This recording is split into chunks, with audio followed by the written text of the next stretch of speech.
It was a grim joke that started when 6 heirs came to an ugly house on a rain-swept island to hear a madman's will. But the joke soon turned to murder, and in the end it was hard to tell who had the last laugh.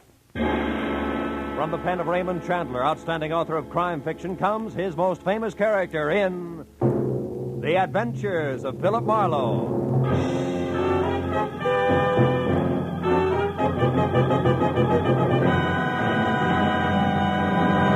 Now, with Gerald Moore, starred as Philip Marlowe, we bring you tonight's exciting story, The Last Laugh.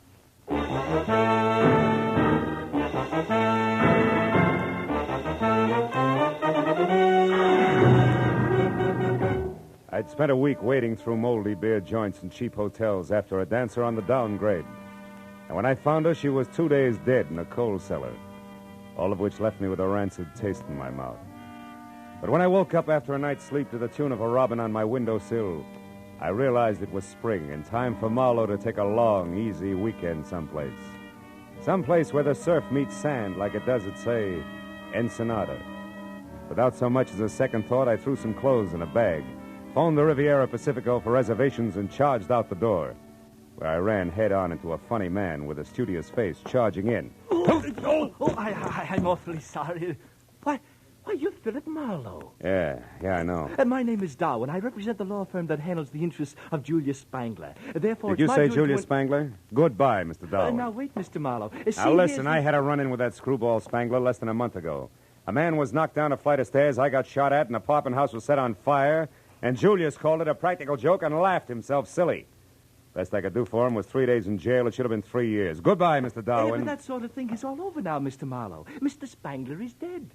Spangler's dead? Yes, he died last week in Brazil, the result of a hunting accident. And he has named you in his will. He's named me? You mean I... Precisely. You're one of Mr. Spangler's heirs. Oh. I shall read the will tonight at 8 o'clock in his home on Catalina Island. I trust you'll be present. Not on your life.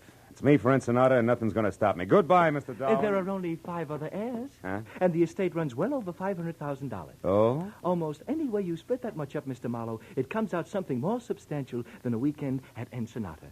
Goodbye, Mr. Marlowe.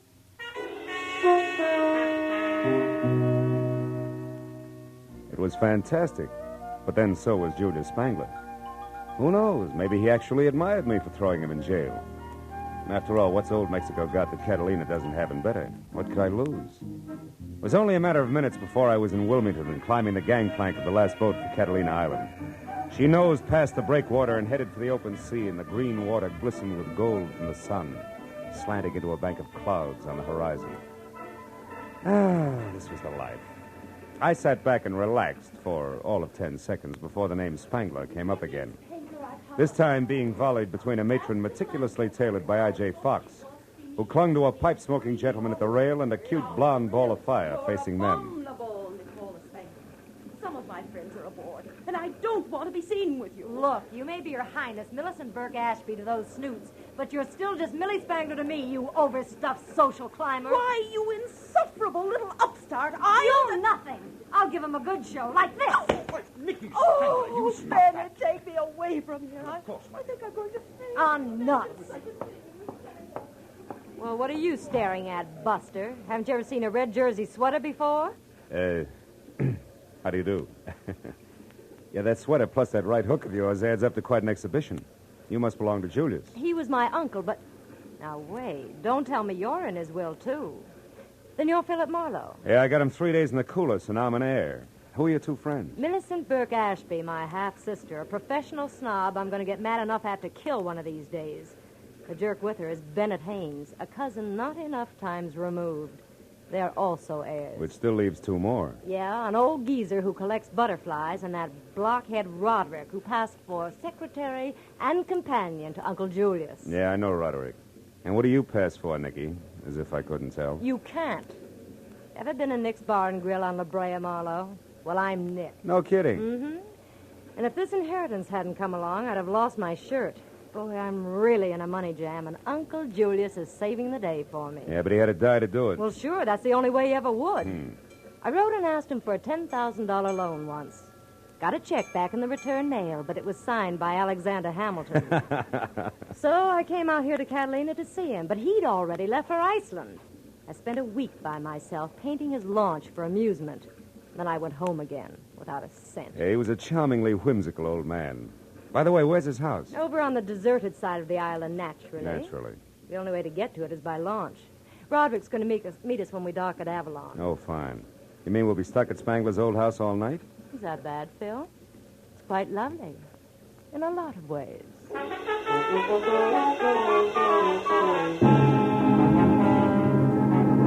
2 hours later, we docked at Avalon. The clouds that had been on the horizon were now overhead and looking very soggy.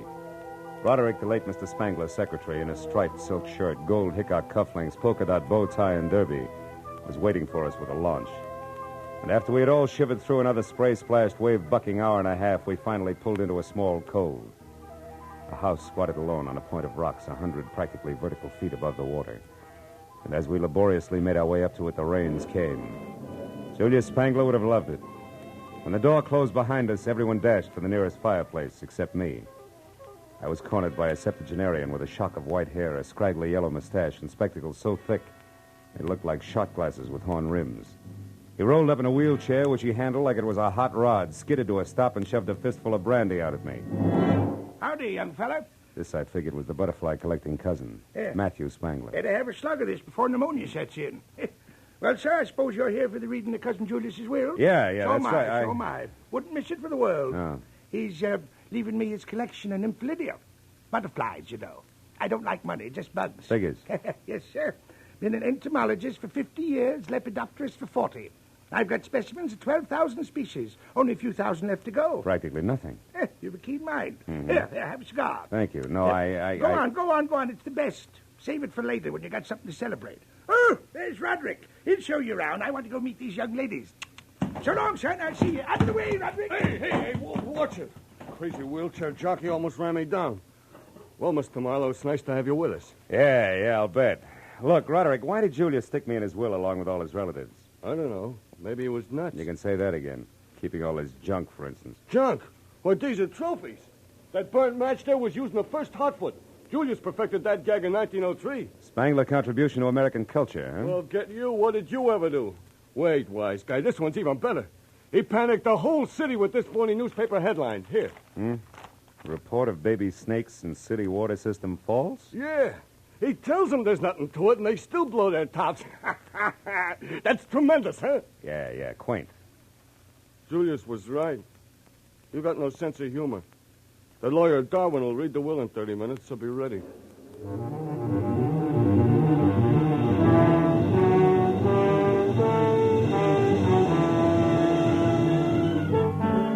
I passed the half hour at a window with Nicky, watching the rain slash at the glass. Then at 8 o'clock on the button, the library doors swung open, and Darwin summoned the 6 of us into the room. As we sat down, the lawyer chewed his way through the legal preliminaries. For the first time, there was a tense hush. $500,000 changing hands was an impressive occasion. And what was more impressive was that I might get some of it. I even caught myself wondering about inheritance tax as Darwin completed the introduction of the will. Yes, it will bring us up to the disposition of the real and personal property of Julius Spangler, who passed away this life March 26, 1949. Oh, poor old Julius. I can't believe he's really gone, Millicent, you know. Oh, he was a darling beneath it all, Bennett. Poor, lonely, dear Uncle Julius. Oh, quiet. Get on with it, you old relic. Read it. Yes, go on, please. Yes. Well, very well. First, to my dear cousin Matthew, I leave my cyanide jar, the silk net, and the collection of nymphalidia. Good old Julius. I knew he'd do it. Bless his old bones. Yes, well, to Philip Marlowe, intrepid shamus. That's private detective, I think. Oh. Yes, private detective. With no sense of humor, 10,000 empty beer bottles worth 5 cents apiece. Clean. These aren't. Yes. Well, for this, I skipped Ensenada. I should learn. Oh, Phil, I'm so Oh, sorry. please, Nicky. What did you expect, really? Millicent, be quiet. Go ahead, Darwin. What about us, his real heirs? Yes, well, to Millicent Burke Ashby, grant each $50,000, which is... Dear Uncle Julius. Which is the value of a fish market at Central and Northrop Streets on the condition that she personally operate this market for 1 year. This market. Oh, good heavens, I think I'm going to faint. Oh, shut up, Matthew. Go on, Darwin. Am I next? Yes, you are. Yes. $75,000 and a dog sled. Dog sled?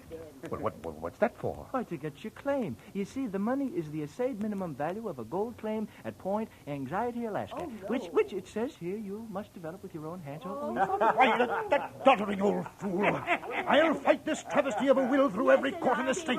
You'll never get away with this. Oh, wait a minute. You've never worked for anything in your life, Bennett. What was that? Oh, you two got no more than you deserved. Why? What about me, Darwin? I've worked at least. Well, Miss Spangler, I believe you better sit down. To my grandniece, Nicola, who has learned how to work hard for what she wants, I leave my sincere congratulations and $1. Oh, no, he wouldn't. I need money now. And finally, all the remainder of my property, real and personal, I bequeath to a most genteel, brilliant, and loyal man, my secretary, Roderick D. Driscoll. Signed by me this first Now, day of ain't that sweet of the old man? Oh, my... Ben, You left me all that that's money. over $300,000 to this baboon here. You'll never get it. I'll call my lawyer. He'll fight you here. Fight, I say. Oh, this is horrible. Yeah, it's too bad, baby. Well, you can have my $500 fortune in old beer bottles. Me for Ensenada. Oh, what's so funny, Matthew? He got what he wanted, Nicky. Let him laugh. I'll say I did. Wow! Shut up, Matthew. Stop it, Matthew. You're hysterical, Matthew. Hysterical, eh? I sure am, kiddo. But Matthew... Get a load of this! We all stood there with our mouths hanging open as the old invalid leaped to his feet, tipped over his wheelchair, made a grab for a shock of white hair with one hand, and ripped it off. It was a wig, and a good one. With the other hand, he tore the phony yellow mustache off his lip and, still laughing like a ticklish hyena, he identified himself as the one and only Julius Spangler, alive and in the flesh. Yes, this is the crowning achievement of my career. Look at you. Look at your silly faces. I wasn't going to give it away till tomorrow, but I couldn't hold it back. Ooh, this is rich. The best gag we ever pulled. Right, Roderick? Roderick! Huh? Oh, yeah. Yeah, right. This is humiliating. I'm calling the firm at once. You're mad, Julius. Absolutely insane. Why? Why? Because you can't stand the smell of fish? Oh, What about you, Marlowe? Did I get the last laugh on you, or didn't I, eh? You did. You're still nothing but a mixed-up jerk, Julius. Wonderful. But I want to see you mixed up with those dirty beer bottles. Wash the labels off. Get a nickel back, you know. I'd like to break every one of them across the bridge of your nose, funny man. That's what I like. A good sport. How about it, Nicky? Isn't it funny? Not very. What do you mean? I sat in at the reading of my own will. So now I know what you really think of me. Not quite, you don't. Because I think this. But, you vixen, you spit on me. How dare you? I'll kill you for No, you that. don't, Spangler. Stop it. You lay a hand on her, I'll flatten you in spite of your years. That goes for you, too, Roderick. Stay back. None of you can take a joke. Look after these fools, Roderick. Give them anything they want. I'm going to have a good laugh all by myself.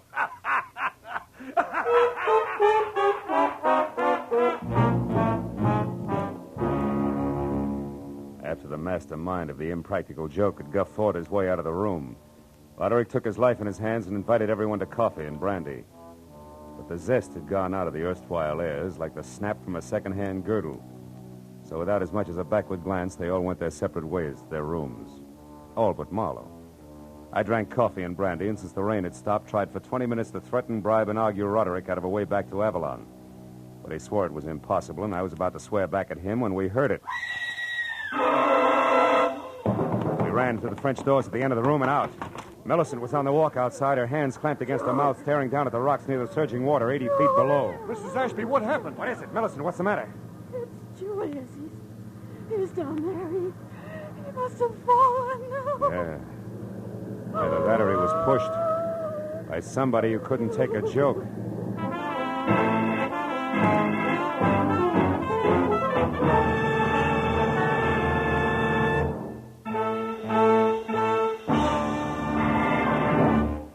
In just a moment, we will return to the second act of The Adventures of Philip Marlowe. But first, it stands to reason.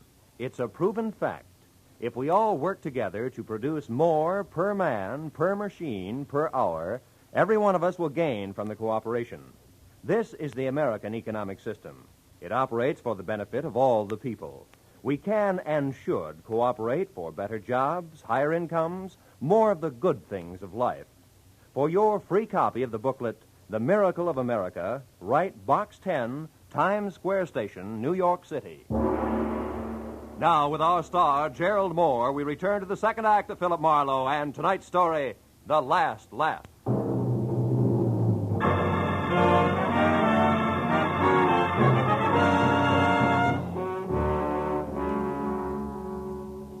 It was 80 feet from Spangler's balcony to the ugly jumble of sharp black rock that lined the shore. And it was there, minutes after Millicent's all-out scream, that Roderick and I found the broken body of the man whose raucous laugh still seemed to be tangled in the wind around us. And when we turned our eyes up from the death at our feet back to the balcony above, we could barely make out the crosspiece of the porch rail still dangling at a crazy angle from its single remaining support, with all the ominous silence of a gallows. Gee, Mr. Marlowe, I can't believe that he's gone and that all this really happened. So, Mr. Marlowe, what are you looking at? Up there on the balcony. Huh? There's someone moving, Roderick, which makes this a good time to start counting noses. Let's go, huh? Well, what about Millicent? Shouldn't we look after her? No, for the time being. Come on, Roderick. I want the fastest way over those side stairs there. They lead us back up to the balcony because right now I'm in one big hurry.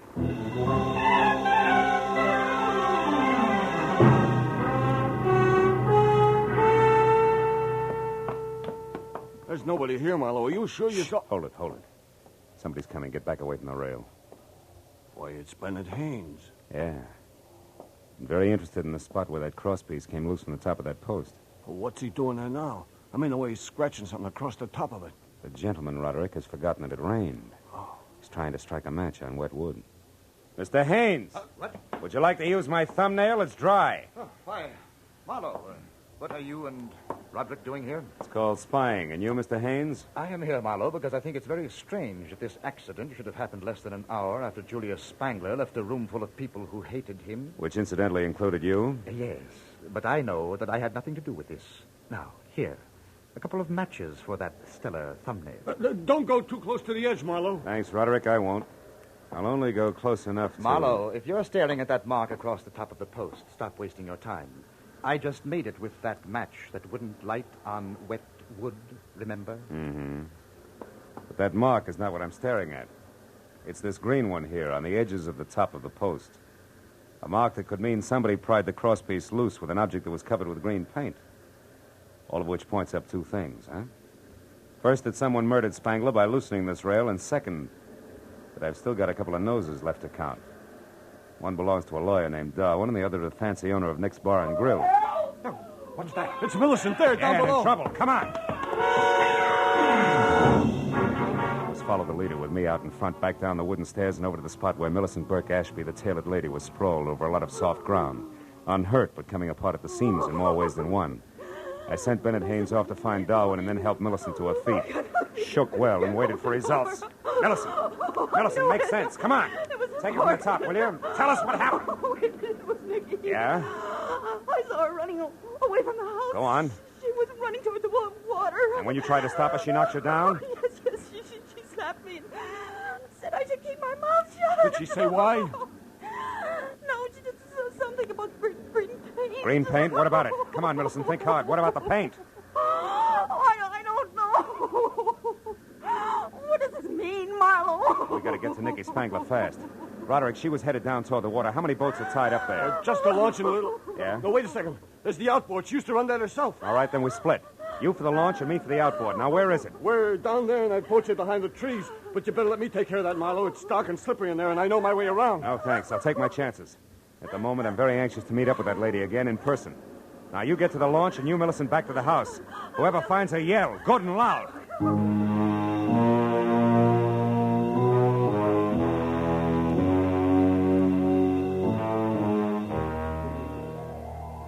The boat shed was a one-room bungalow on stilts. When I started inside, slowly, unsure of both my footing and the company on hand, I was suddenly very sorry that I'd left my .38 back in L.A.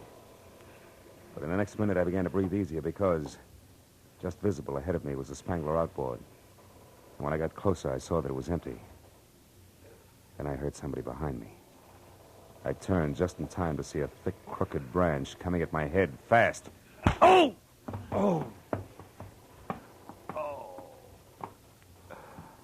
couldn't tell if the warm blood trickling from the cut just below my ear was from where the branch had hit my head or from where my head had hit the planking. But it didn't matter because either way it hurt. I got to my feet slowly. I reached into my pocket for one of the matches that Haynes had given me in the faint hope that a little light might reveal something about whoever had been guilty of relaxing me like a chocolate soldier in a Turkish bath. But then, even as I was about to strike the match, I stopped. Framed at one side of the open doorway was the silhouette of a man. I stood where I was and waited motionless while he slowly took a step toward me and then another. When he started on his third, I grabbed him. Let go of me. What are Twisting you your arm, doing? Darwin, just in case you're still carrying a thick branch. I haven't got anything in my hand. All right. Now, what are you doing here? Come on, barrister. At the moment you're my witness, so talk. Why are you here? I spoke to Millicent. How, Mr. Marlowe, is the witness relieved? Yeah, I guess so. Sorry about your arm, Darwin, but the last visitor here wasn't empty-handed. This time I wanted to be ready. Do you have any idea who the visitor was, Mr. Marlowe? No, I don't. I was just going to strike this match to see if I... Oh, my head. Oh, here, Mr. Marlowe. Let me strike it for you. Thanks. I doubt if it'll do any good. Oh. Now, there, you see anything? No, nothing. Well, it was a long shot anyway. And what? What do you see, Mr. Marlowe? What is it? Darwin, something I should have seen a long time ago. And by that I mean that the launch of Nicky Spangler's my next stop. Goodbye, friend. Thanks for the interruption. It may save a life. It was a 4:40 with plenty of obstacles and no lights from the boat shed down to the launch. But even as I got there, out of breath with the shooting pains in my head making a dartboard out of the lining of my scalp, I knew who had murdered Julia Spangler. What I didn't know were the whys and wherefores of the green paint that had everybody running. A minute later, I quietly climbed aboard the launch and started slowly for the stern where I could hear voices. I knew that the explanation wasn't far off.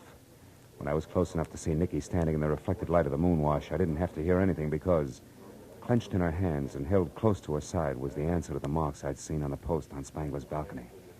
It was a crowbar, the business end of it covered with green paint. Opposite her was the reason for the fear in her voice.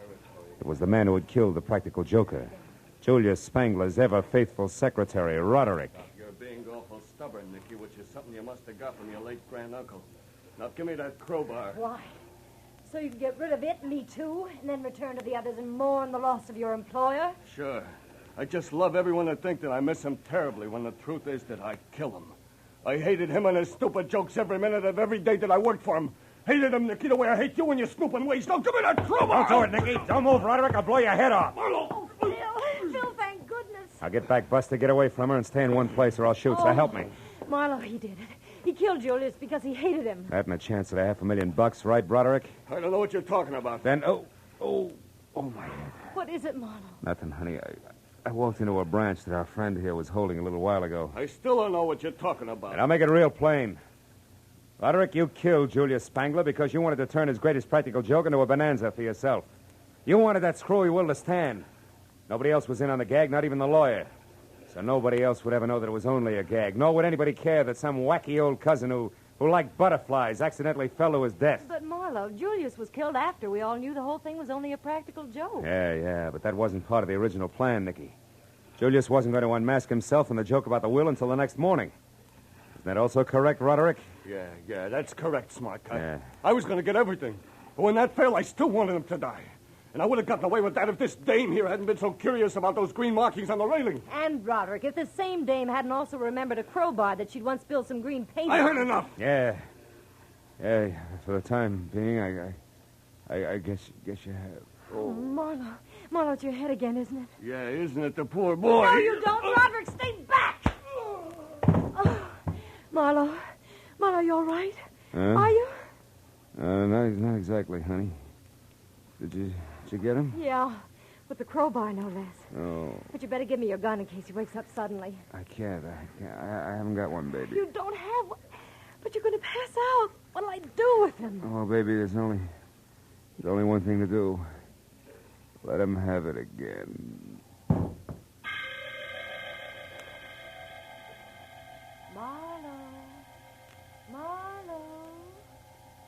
Marlowe, are you all right now? Oh, yeah, I'm all right. What's going on? Oh, Nicky.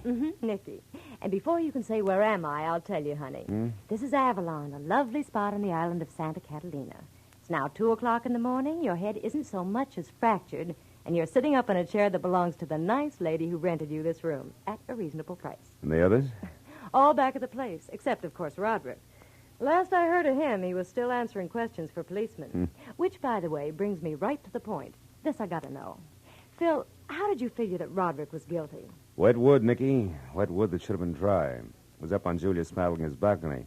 The top of the post that had green marks on it was wet, even though the tight-fitting crosspiece that rested over it should have kept it dry. So obviously the rail was pried loose just before the will was read, while it was still raining. How do you figure, Marlowe? No, because it had stopped raining and the moon was shining by the time Matthew identified himself as Julius Spangler. But no one would have wanted to kill Uncle Julius without having heard the will. Nobody but Roderick, who was in on the whole joke and knew that he was going to get $300,000 out of the phony will. So he merely pushed the old man off the balcony, made it look like an accident, see? Yeah. And you doped all this out just like that? Well, no, not just like that, Nicky. Finally, I caught on. And now, sweetheart, in spite of the bandage, I think a little stroll along the beach is going to do me a lot of good. You know, I'm officially on vacation. Rest and recreation for 2 full days at least. Here in Avalon, maybe? Where else? See you later, Nicky.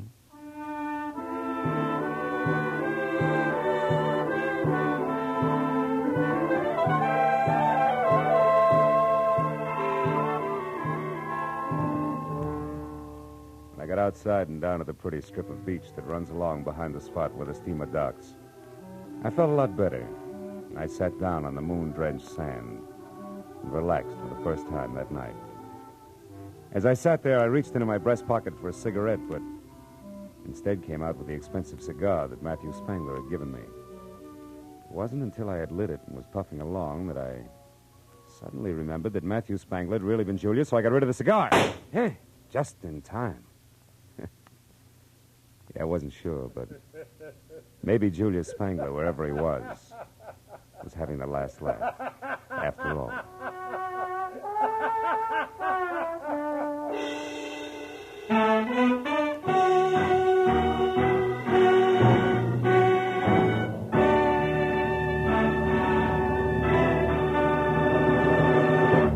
The Adventures of Philip Marlowe, created by Raymond Chandler, star Gerald Moore, and are produced and directed by Norman MacDonald. Script is by Mel Donnelly, Robert Mitchell, and Gene Levitt.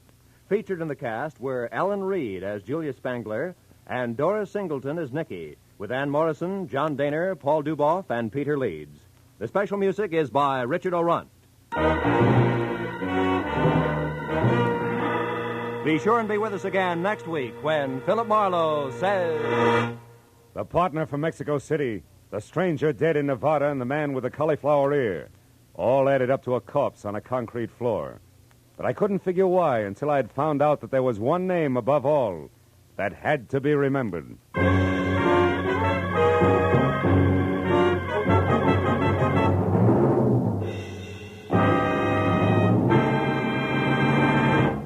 Tonight, CBS's great hour-long Saturday night fun show, Sing It Again, will be back on the air after a week's absence. Be sure to be around later tonight when Sing It Again returns with its phantom voice mystery and its riddle songs, which pay off in wonderful prizes. This is Roy Rowan speaking. Now, stay tuned for The Case of the Red-Headed Bank Robber, tonight's gangbusters drama, which follows immediately over most of these same CBS stations.